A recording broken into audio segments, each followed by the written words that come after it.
Alléluia. Lelo quand même setting échangé. To fandeli on a assez pour te recording auto salaki et puis ça qui moi penza malamuté. Mais na souci kaka que to kabula lelo banza mais na besoin nyonso to ko reprendre réalité ya wana lelo. Yango to zana kati setting auto zana lelo. Donc bole bole misa biso muke. L'ité na biso ezaki basé sur mokanda ya Jean. Semaine passée, tout le monde qui m'a il a aperçu à Jean, n'engagez Jean en commun qui, parce que toi, on a qu'à dire pour confirmer que Jean a ça qui est différent na baninga pour la nini, parce que à terre biso nini oyotali vraiment la personne de Jésus, la divinité qui était en Jésus. Alors, les loyaux, toko exploiter thème notre parce que tout le monde que évangile à Jean Kabouane n'habitait les mibale partie où il y a des signes pendant chapitre mibale ti na chapitre 12 où il y a bandi partie à gloire parce que c'est le thème qu'il a développé na autobengi prologue. Oh mokanda Jean na ndenge comment meli bazo benga ngoza inclusio c'est-à-dire et bandi na introduction et s'occuper na ebandi na prologue et souki na épilogue. Épilogue alobi na biso nini makambo yo ngana komi ezali poete bino boyeba que Jésus-Christ aza mwana ya Nzambe et que na koyeba yango bondimela ye po bozo bomo ina seko ayisi biso liso alobi ke akomaki makambo ebele amona Yesu asalaki makambo ebele mais amoni kokoma yango te parce que alinga koma ngo ekozwa balivre ekoleka. Alors aponaki ba bilembo muke kaka pona kolakisa biso donc tina nini nani Jésus azali. Alors soki moto akomeli biso mokanda wana na tango tozali kotanga Biblia toyeba kososola bilembo elingi kolakisa penza nini yango tolingi tobanda na elembo ya liboso oyo asali ezalaki noce de Canaan. Tokomeka kotanga mo moke na ningai totanga vraiment mokanda mobimba parce que lokola tolobaki ba miracle ya Jean azwi yango mibale tango tokosolola dimanche prochain tokosolola makambo ya femme samaritaine na Nicodème. Awa tokosolola likambo ya noce de Canaan ekoleka tina na ndenge akokende na temple ko clean temple na ye. Alors to meka tokotanga chapitre normalement tokotanga nyonso mobimba mais tokotanga kaka mibale na quelques versets pour epesa biso ngonga moke.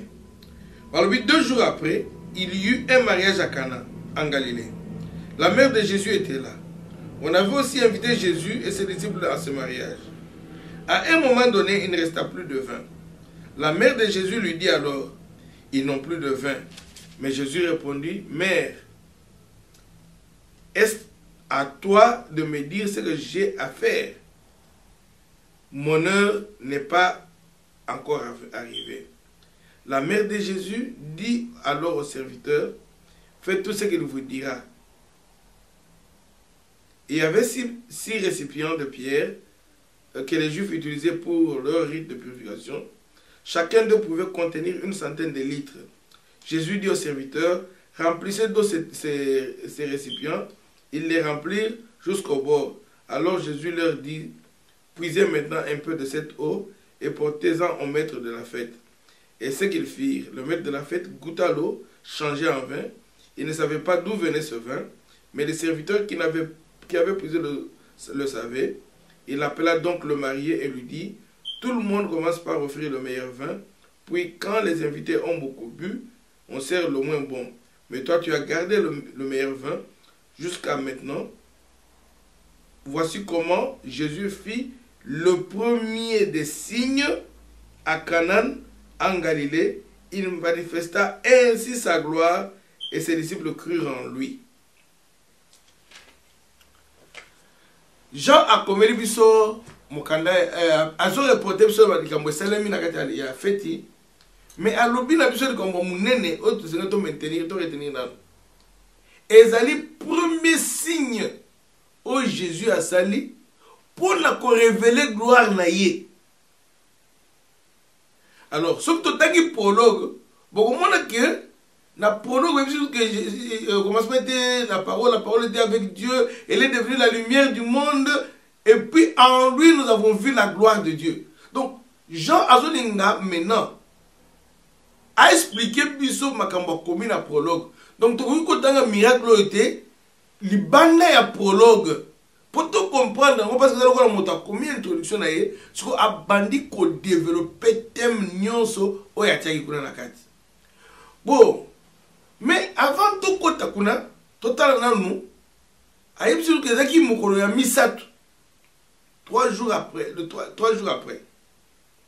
Mais ce tolinto mona abandeli après et prologue Jean azo introduire biso na leloko ya liboso na Jean-Baptiste ndeni a introduire Jésus. Soit mokolo ya liboso, mokolo ya mibale ndenge ba disciple ba yepa na ye, mokolo ya misatu ndenge Jésus amona na Nathanaël ti eleki 3 jours donc comme le 6e ou bien 7e jour ne miracle na salemi. Donc tango zo tanga mokanda nzambe na lobaka na bino mikolo nyonso ke tuko zo tanga mokanda nzambe yeba ke moto akomaki yango aza moto lokola ndenge batioso bakomaka mokanda aza na point azolinga ayebisa yo parce que aza na objectif alinga ayebisa yo likambo alobi nanu le 3 jours après soki toki na mokanda ya nzambe tokomona ete mokolo oyo nzambe asalaki alliance na peuple ya Israël ezalaki mokolo ya misato ayebisa bango bokende bolali mokolo moko donc bojeune mokolo ya liboso bosukoli bilamba na bino mokolo ya mibale mokolo ya misato nenga na kokita na ngomba na koya kosolola na bino. Donc c'était là que Dieu s'est révélé à tout le peuple d'Israël ce qu'il était. Mais ndenge moko Jean azomema biso awa na kokende na ba détail penzate parce que mokanda na biso ezali kaka une petite étude sur le livre de Jean. Donc na kokota na détail nyonso te ya miracle wana parce que kozwa biso à peu près ata 3 séances. Na ko effleurer yango muke pour seulement vous donner d'abord matière ya ko comprendre. Et donc on a dit donc Jésus aye na fête ba invita ki na fête na mama na yelo ba komi na fête masangezangi Yesu amoni mama na ye aye pa na ye na bato albi bosala makambo ko yebisa bino.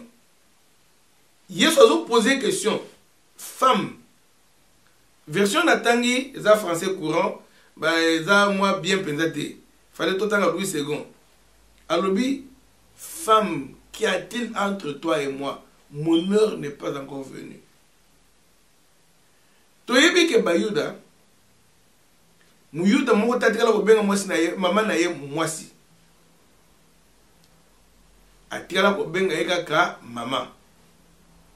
Bon bayuda na biso batu mundu toza presque ndenge moko langue na biso za ndenge moko na bango parce que biso tolobaka verte tolobaka maya pondu tolobaka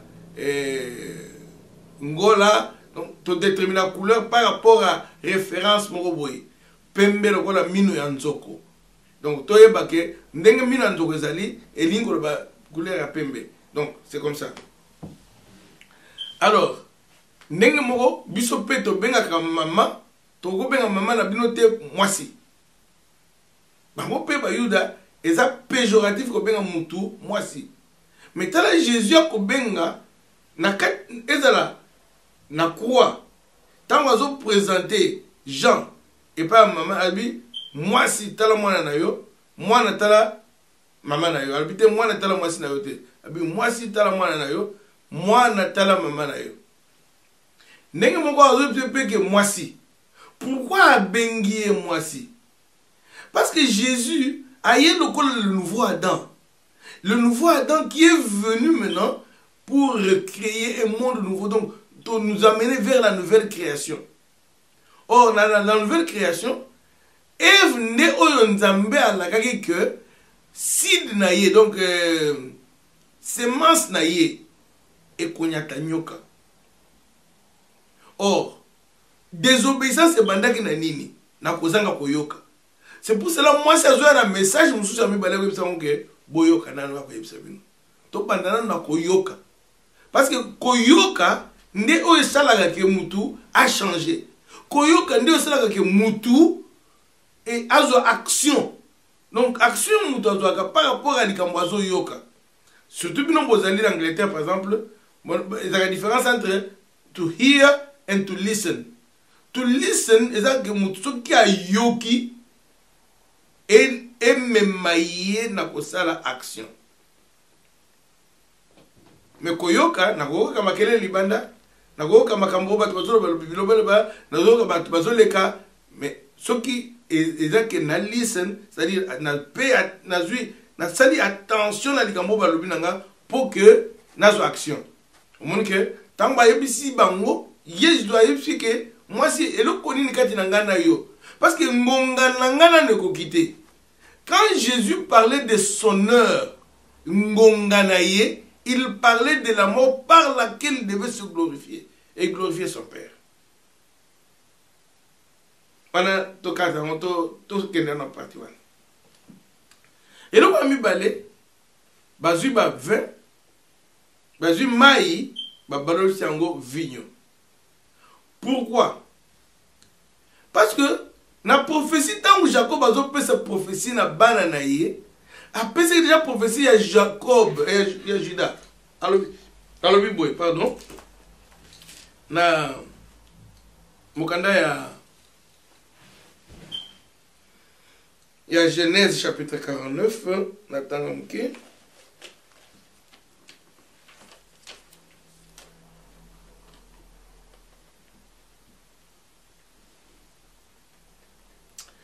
Na se perpétue en français courant, mais il y a un mot Nathan Mouké.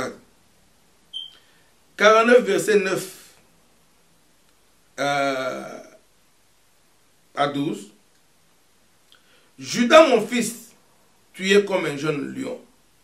Avec Jésus, le lion de la tribu de Judas,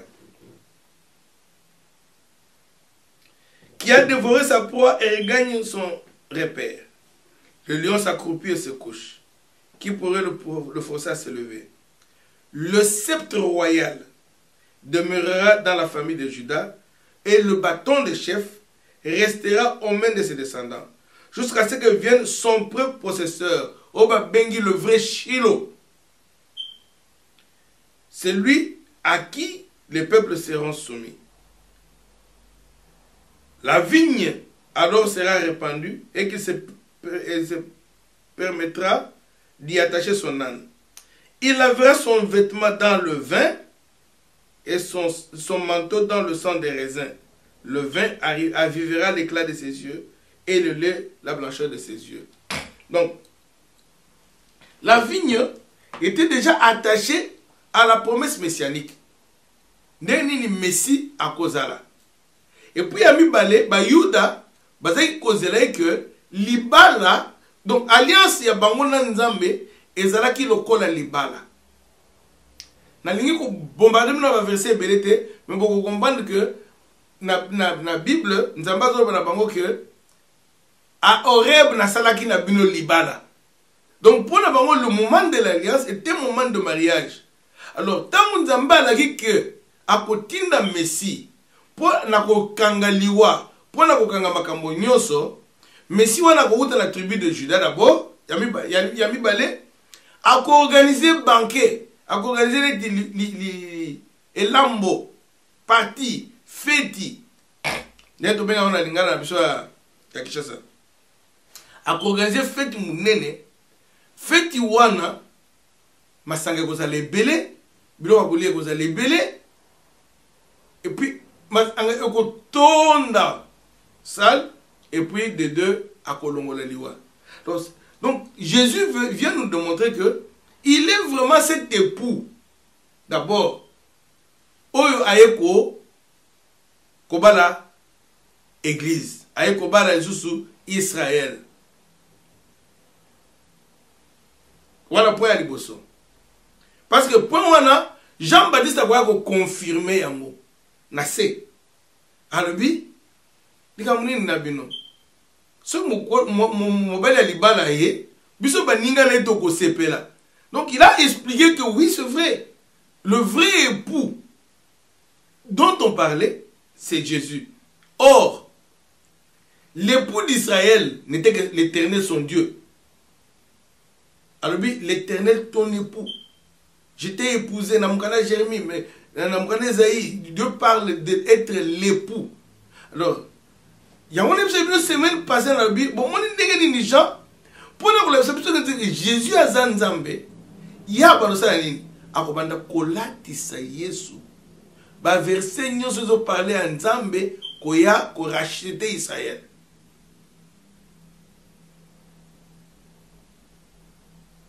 Bon, on a que l'introduction à Jean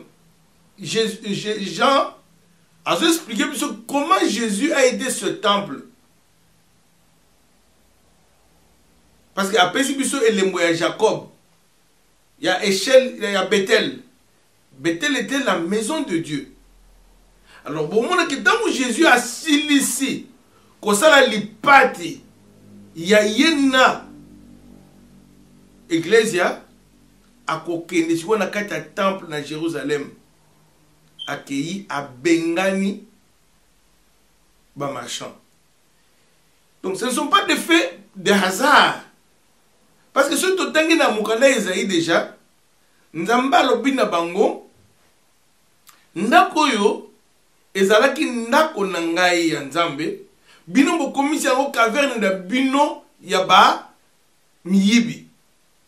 Bon, moins que malobo wana yango Jésus akoloba lobi te. Et oyo eza ndako na ngai ya prière, vous n'en faites pas une caverne de voleurs. Bon.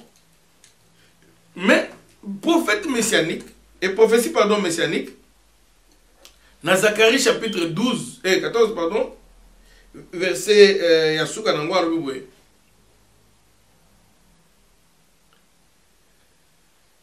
boye nabandaka tobanda mamulayi muke alobi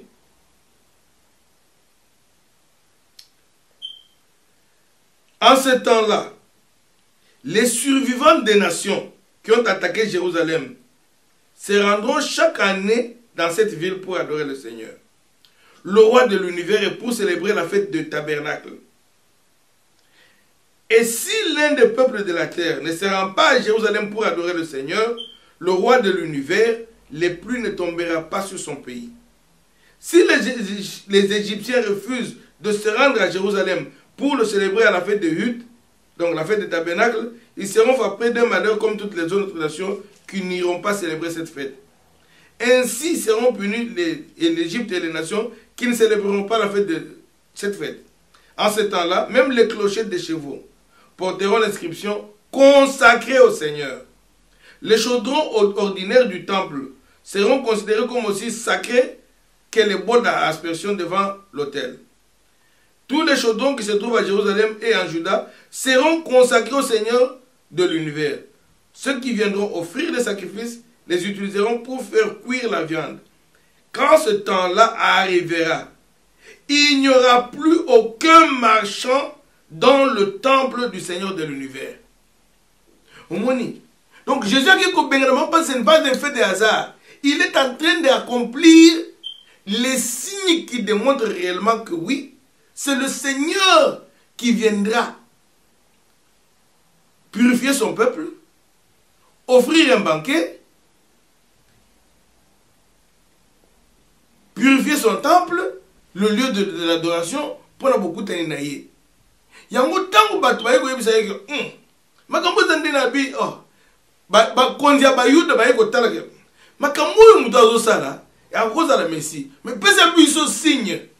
a un détruisez ce temple, en 3 jours je le rebâtirai.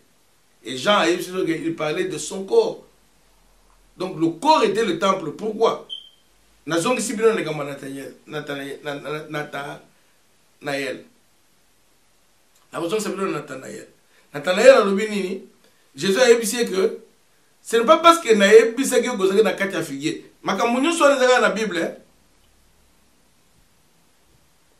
Maloba nyonso bazo solo la wana. J'étais appelé Moninga Kobenga Moninga na sa figuier. Eza na kati ya parole. Donc Jésus ne reprend que toutes les prophéties. Donc Jean a reprend que ma prophétie ne soit là pour la connexion que Jésus est vraiment divin. Maintenant, leçon de Seigneur de tirer à moi.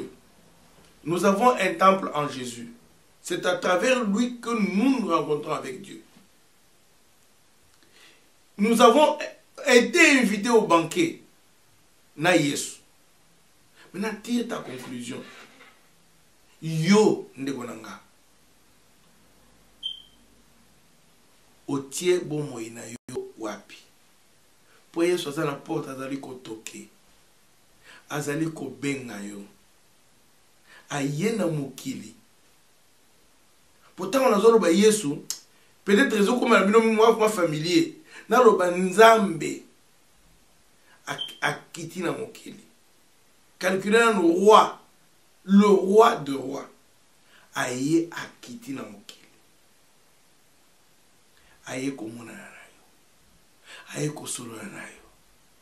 Yo oboyi. Olobite. Nagata bilamba nga moko. Nasala baka munenge nga na lingi kosala. Ogosuka wapi ndeko nanga.